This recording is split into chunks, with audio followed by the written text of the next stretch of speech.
Bismillahirrahmanirrahim. Assalamualaikum warahmatullahi wabarakatuh. Jutaan apresiasi buat penerajuk acara yang dihormati, Kombinasi Intelektual Kehakiman Bervisi, penjaga masa yang setia dengan jam randiknya. Seterusnya, saudara dan saudari pemangkin revolusi negara. Dalam kalimah karya Ibn Khaldun, betapa puncak kemajuan sesebuah bangsa bukan terletak pada megahnya batu bata, namun terletak pada kehalusan adab serta sistem yang dipeluk oleh manusianya. Kata-kata ini jelas menunjukkan bahawa adab bukan sekadar keperluan, malah merupakan nadi yang menghidupkan teras kemajuan sesebuah bangsa.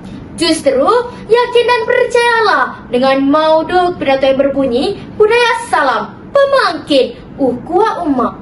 Sebelum lidah diperpetah berbicara mengajukan pelbagai mutiara hikmah, izinkan saya mendefinisikan komponen kata-kata yang membina mauduk pidato saya pada hari ini.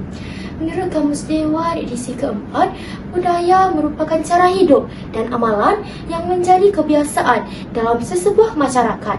Salam pula membawa maksud ucapan hormat atau doa kesejahteraan, khususnya ucapan Assalamualaikum.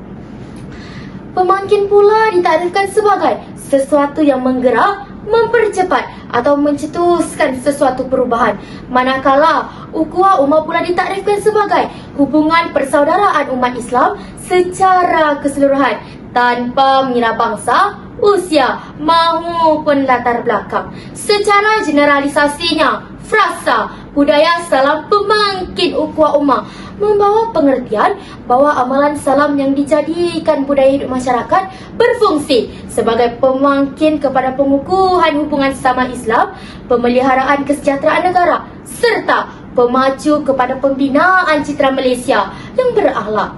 Hadirin yang tajam fikiran, pragmatik pertama di bawah lembayung kata salam di institusi ukhuwah berakar.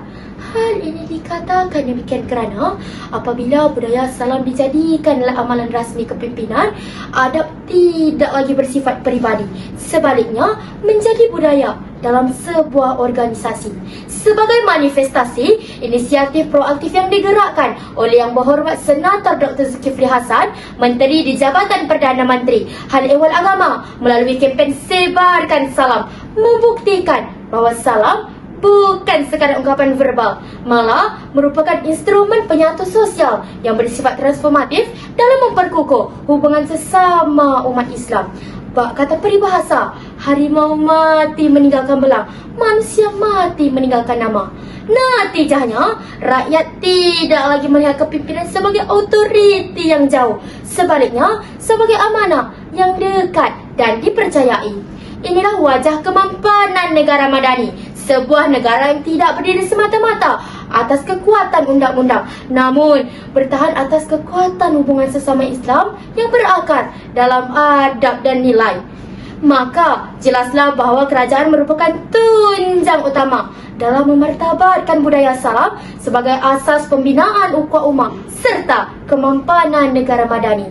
Hadirin yang mulia akhlaknya, pragmatik kedua di bawah frasa salam jiwa muda, akhlak terbina. Hal ini dikatakan demikian kerana budaya salam yang disemai dalam kalangan generasi muda tanpa mengira usia telah membentuk jiwa generasi muda bukan sekadar melalui disiplin, malah diperkasakan dengan adab. Salam menjadi asas pergaulan yang menyatukan, mendidik rasa hormat terhadap yang lebih tua serta menyemai kasih terhadap yang lebih muda, kerana yang tua dihormati, yang muda disayangi. Sebagai wadah, Kementerian Pendidikan Malaysia KPM melalui program Guru Penyayang telah membudayakan budaya 3S, iaitu sapa, senyum dan salam yang diamalkan di sekolah dan dalam pergaulan harian telah membentuk interaksi yang lebih beradab antara guru, pelajar dan masyarakat sekeliling. Seperti kata-kata Ibn Qayyim, lidah seseorang dapat menggambarkan bagaimanakah hatinya. Justru, budaya salam mampu memupuk kesejahteraan sosial yang berterusan di samping melahirkan generasi muda yang berakhlak. Tegasnya, budaya salam mampu menjadi pembangkit kepada pembentukan generasi muda yang berjiwa madani. Hadirin yang bijak bestari, pragmatik ketiga berpayungkan gagasan salam ummah, harmoni sejagat. Apabila budaya salam dijadikan amalan kolektif ummah, hubungan sesama Islam tidak lagi bersifat terhad. Hal ini dikatakan demikian kerana budaya salam telah meruntuhkan tembok perbezaan, menyatukan hati atas dasar adab, hormat dan doa kesejahteraan. Daripada satu lafaz, lahir rasa kebersamaan, terbina keharmonian. Interaksi menjadi lebih santun, konflik dapat dikendurkan dan rasa saling memahami mula mendominasi ruang sosial. Sebagai cerminan dasar perpaduan negara 2021 hingga 2030 yang diperkenalkan oleh Kementerian Perpaduan Negara untuk memupuk, memelihara kesejahteraan negara serta integrasi nasional.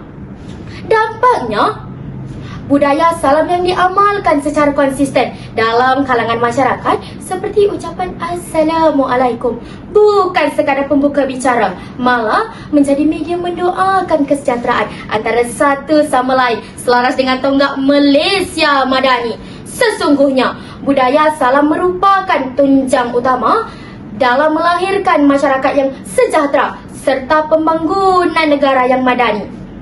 Hadirin, ini membuktikan bahawa hubungan antara kesejahteraan dan budaya salam bagai dakwat dengan kertas, bagai isi dengan kuku, bagai irama dengan lagu. Sebagai penutup bicara akhir, saya menyeru kepada semua golongan, terutamanya generasi muda, untuk mengangkat budaya salam sebagai jati diri dan warisan peradaban ummah. Ayo semua kita berganding bahu meneguhkan ukhuwah ummah, membangunkan negara yang mampan serta menjunjung nilai dan akhlak mulia. Kerana bak kata peribahasa, ada diisi, lembaga dituang. Kalau bukan kita, siapa lagi? Sekian, terima kasih.